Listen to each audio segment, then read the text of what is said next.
notes is right. So now we have a special treat.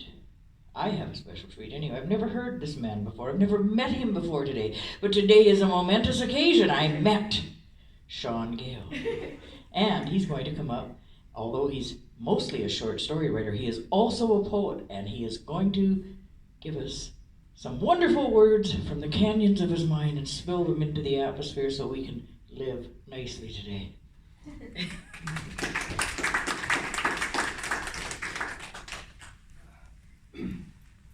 Hello everyone, I'm very grateful to be here today. I'd like to introduce myself. My name is Shawn Gale. I grew up in the Chilliwack area and also the Muskoka Lakes region of Ontario.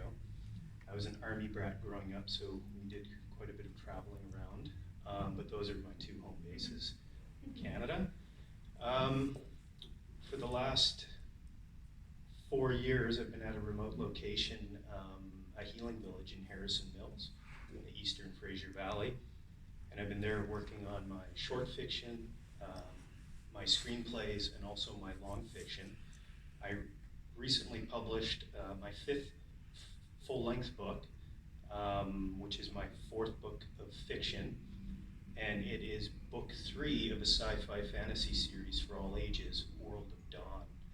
So it was recently reviewed by Tom Sanborn, who reviews for Post Media and was in the Vancouver Sun, Vancouver Province, and papers across the country. I'm also a member of the Burnaby Writers Society, which is my regional writing group and society, and also the Writers Union of Canada as well.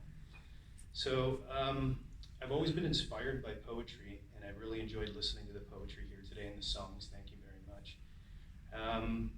Some of the poets that I admire are historical poets and also contemporary. So I'd like to share a few of my favorites with you today.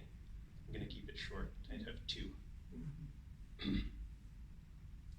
Dawn by Frederick George Scott. The immortal soul hath no bars to circumscribe its dwelling place. My spirit hath pastured with the stars upon the meadowlands of space.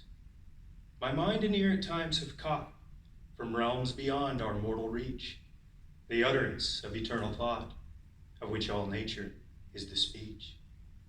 And high above the seas and lands, on peaks just tipped with morning light, my dauntless spirit mutely stands, with eagle wings outspread for flight.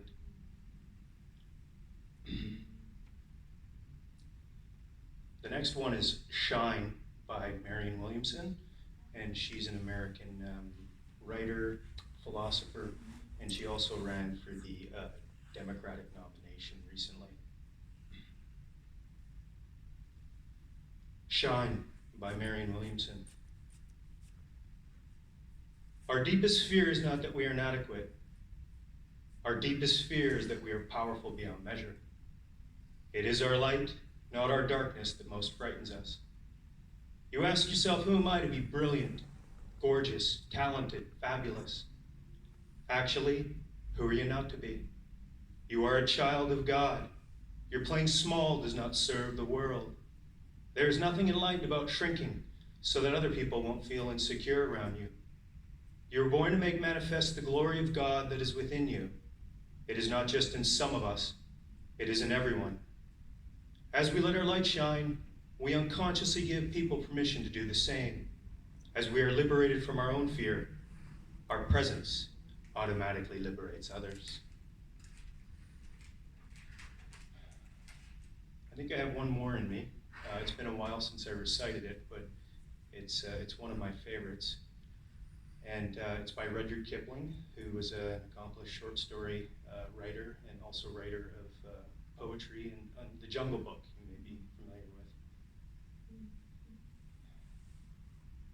with. If, by Rudyard Kipling. If you can keep your head when all about you are losing theirs and blaming it on you, if you can trust yourself when all men doubt you, but make allowance for their doubting too, if you can wait and not be tired of waiting, or being lied about, don't deal in lies, or being hated, don't give way to hating, and yet don't look too good, nor talk too wise. If you can dream and not make dreams your master, if you can think and not make thoughts your aim. If you can meet with triumph and disaster, and treat those two impostors just the same. If you can bear to hear the truth you've spoken, twisted by knaves to make a trap for fools, or watch the things you gave your life to broken, and stoop and build them up with worn out tools. If you can make one heap of all your winnings, and risk it a one turn of pitch and toss, and lose and start again at your beginnings, and never breathe a word about your loss. If you can force your heart and nerve and sinew to serve your turn long after they are gone, and so hold on when there is nothing left in you, except the will which says to them, hold on. If you can walk with crowds and keep your virtue, or walk with kings nor lose the common touch, if neither foes nor loving friends can hurt you, if all men count with you, but none too much. If you can fill the unforgiving minute with 60 seconds worth of distance run, yours is the earth and everything that's in it, and which is more, you'll be a man, my son. Thank you for listening. Very good.